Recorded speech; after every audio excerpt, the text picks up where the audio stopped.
Hi, I'm James Wong from PropNext and I want to walk you through Dunearn House.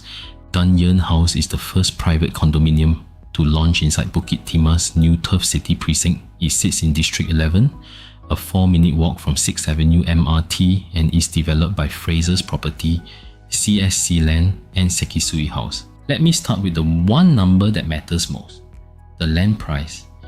The developers pay $1,410 per square foot for this site in June 2025. 10 months later, the plot right next door sold for $1,625 per square foot, roughly 15% more. Land cost determines the launch prices, so that gap tells you something plain. Dunearn House is the cheapest entry this township will ever offer. At preview, a 2-bedroom starts from $1.475 million, comes to $2,799 per square foot, and a 3-bedroom starts from $2.597 million.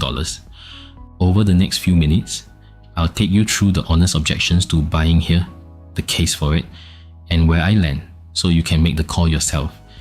Let me be fair and start with the reasons you might walk away from this one. First, the price. At launch, Dunearn House is the most it has ever cost to buy in this pocket.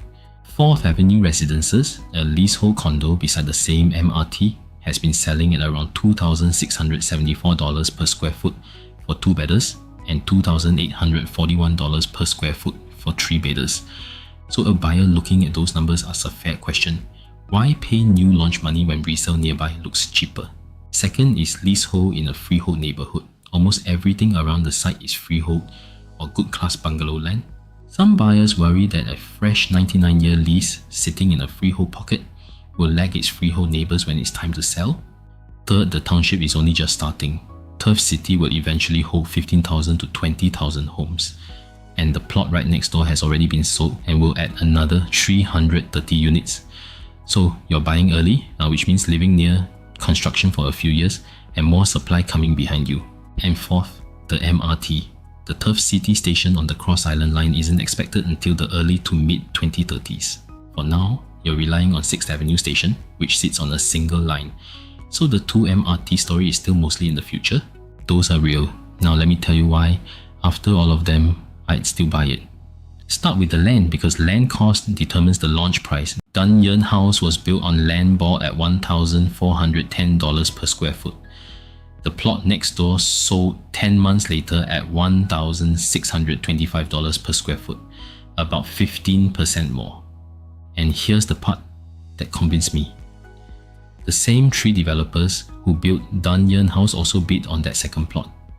They bidded $1,576 per square foot, roughly 12% more than they paid for Dunearn House plot, and they still lost the bid to second Dunearn plot to another developer. When the developer of your project is willing to pay that much more for the plot next door, the cheap land window has closed. Dunearn House caught it. There's another way to see how cheap that land is. Dunearn House is a core central region site, prime district 11, but its land cost of $1,410 per square foot is actually lower than the recent city fringe site at Dover Drive, which went for $1,556 per square foot. So you're entering a prime district on a land price cheaper than the city fringe. That's where the buyer's margin comes from. Now, the price itself.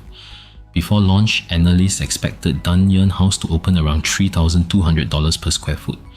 It's previewing lower than that, from $2,799 per square foot.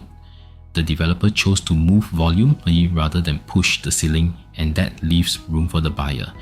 Let me handle the resale comparison objectively because the headline is misleading. 4th Avenue Residences nearby looks cheaper at $2,841 per square foot for a recently transacted 3-bedroom unit, but that's not a like-for-like number. 4th Avenue Residences was built before the GFA harmonization rules, so about 5 to 7% of the space you pay for is aircon ledge and other difference in wall measurement method that new projects like Dunearn House no longer count as saleable space. Adjust for that, and 4th Avenue works out to about $2,990 per square foot. Its lease is also 8 years shorter, so bring the leasehold back to a fresh lease and you're at roughly $3,200 per square foot. Against that, Dunearn House at $2,978 per square foot is not a premium. You're buying brand new at the same price as the 4-year-old unit next door. And this isn't a theory, the same street has already run the experiment. Fourth Avenue Residences launched in 2019 at around $2,300 per square foot to $2,400 per square foot. At the time, that was a big step above the freehold resale around it, which was closer to $1,600, and buyers had exactly the same doubts. It sold out all 476 units, and today it trades above $2,500 per square foot. The new launch price held, and the resale moved up to meet it. Then there's the first mover position. Dunearn House is the first private home in Turf City, a township that will grow into 15,000 to 20,000 homes, a new MRT station and a nature park. The address is genuinely scarce too.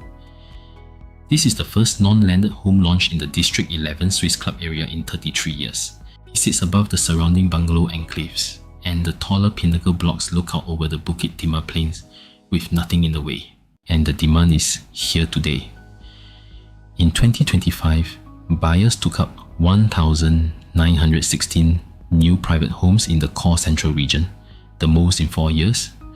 A recent CCR launch, River Green, sold 88% of its units on launch weekend at around $3,130 per square foot. So where do I land? For me, it's a yes. Yes, Dunearn House sets a new price high for the pocket, but it sets that high on the cheapest land the township will ever see, and it opened below what analysts expected. On the price, once you adjust the resale nearby for its older lease and its non-saleable space, it lands at the same level as Dunearn House, or a little higher, and the next launch in Turf City will price off land that already costs 15% more. If you are worried about leasehold land tenure, the 4th Avenue Residences has held its value and traded above the older freehold around it. On the wall of supply, those 15,000 to 20,000 homes bring the amenities, the connectivity, and the second MRT line with them. And on the MRT, Sixth Avenue station is a 4-minute walk today. The Cross Island line arrives later into a home you already own. So that's Dunearn House, first mover in Turf City on the cheapest land the estate will ever offer, price level with the resale nearby. If that fits what you're looking for, comment Dunearn House or DM me.